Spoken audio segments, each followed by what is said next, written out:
Greetings viewers, Eric the Car Guy. Got another tip on rear drum brakes for you, and that is how to remove a wheel cylinder without having to mess with the brake shoes or anything. Stay tuned. First, let's talk about how to find a bad wheel cylinder. Sometimes it's obvious. Sometimes everything back here is soaked with brake fluid and it can be fairly obvious it is the wheel cylinder. But in this case, it's not so obvious.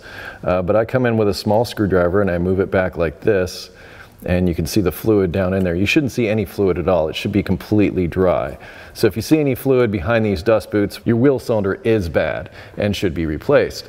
Now, the brake shoes in this case, I'm gonna be replacing these anyway. These down here are pretty thin, or pretty darn close to being thin, but know that it takes a long time for rear drum brakes to wear out. So it may be some time before you need to replace the shoes, but if you've got a leaking wheel cylinder, this video will help you. Step one of this process is going to be to find the adjuster.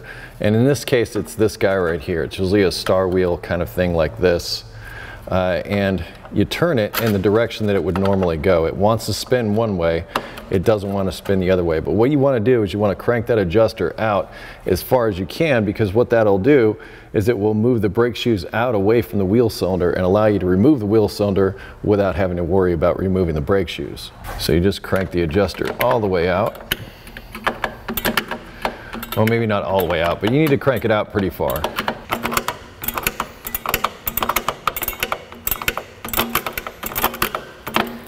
Now we can see that the brake shoes have moved far enough away from the wheel cylinder to where it can be removed without having to disturb the brake shoes. So we can go ahead in the back and disconnect the brake line and disconnect the wheel cylinder from the backing plate. I strongly recommend the use of a line wrench, which there's a wrench like this that goes all the way around the brake line fitting to break it loose. I've also soaked this with some penetrating oil before I got started, and hopefully it doesn't stay attached to the line, which it's not. So we can remove this. That's the first thing I go for. I'm also doing a video on how to deal with these if the brake line is stuck to the nut and it's turning with the nut. I'll link that in the description when it's available.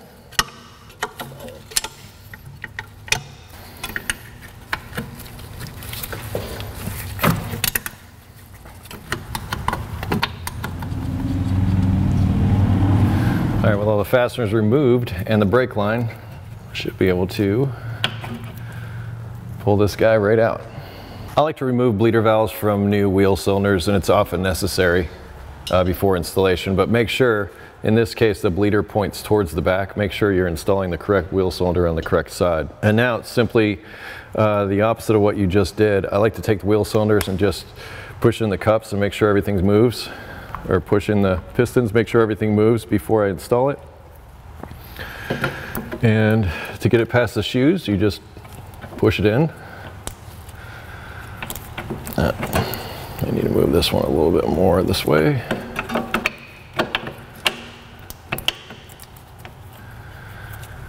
And we can get started on the connections in the back. I usually start with a brake line.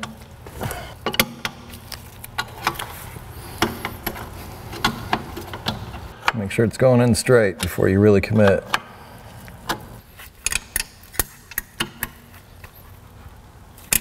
Check it out. You just saved yourself a bunch of time and effort installing a wheel cylinder. With the wheel cylinder installed, you turn the adjuster in the opposite direction to bring everything back together. And in this case, I have to move this back just so that I can get in and turn it the other way, because this way it clicks, this way it does not.